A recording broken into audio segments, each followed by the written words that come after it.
Thomas and the Cricketers. Thomas, Percy and Toby listened anxiously as the summer gale rattled the windows and moaned in the roof of the engine shed. Gradually, the moan rose to a howl.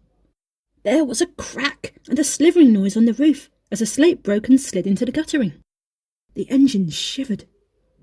When their crews came to start work the next morning, the engines had had very little sleep. "There's a mountain railway I've heard of," said Thomas hopefully, "where the trains stop running if it's too windy, because it's too dangerous." His driver laughed. "Sorry, Thomas," he said.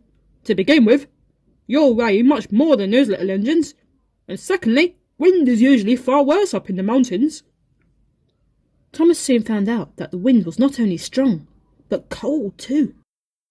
Annie and Clarabel didn't like it any more than he did, but grumbled not because of the wind, but because there aren't many passengers. Thomas didn't blame the passengers for staying at home. He wished he could have done the same. Yet, as they passed the cricket field near the station by the river, Thomas was amazed to see white-clad figures playing. "It's an important match," exclaimed his fireman, who played cricket himself when he had the time. "The final of the Sodor knockout competition. But I don't envy them in this wind." Trees between the railway and cricket field swayed wildly in the wind as Thomas ran past.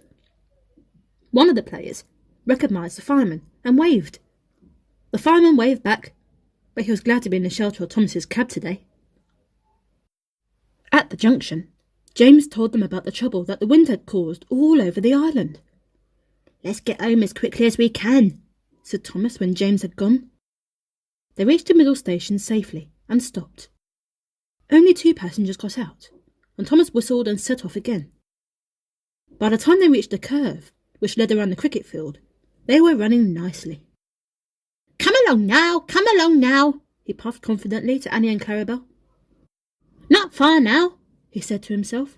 "We'll soon be back in our warm shed." He was halfway round the bend when a flash of white caught his eye. Almost at once, the train's brakes came on as the guard pulled the emergency cord.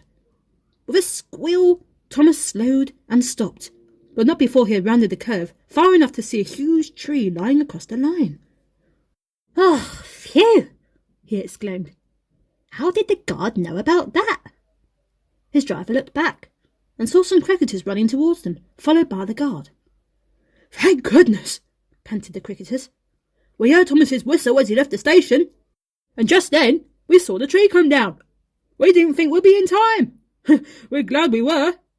"So are we," remarked the fireman. "Thank you." And since Thomas could go no further until the tree was cleared, his driver and fireman took him back to the middle station. Then Bertie took the passengers home. They watched the rest of the cricket match, which the local team won after a close and exciting finish. A few days later, at a meeting in the cricket pavilion, the Fat Controller presented the cricketers with a framed certificate to remind them of the day they saved the train. The cricketers were almost prouder of this than their cricket trophy. "Next year," said the captain of the team, "we may have to pass the cricket cup to someone else. But your certificate will always be here."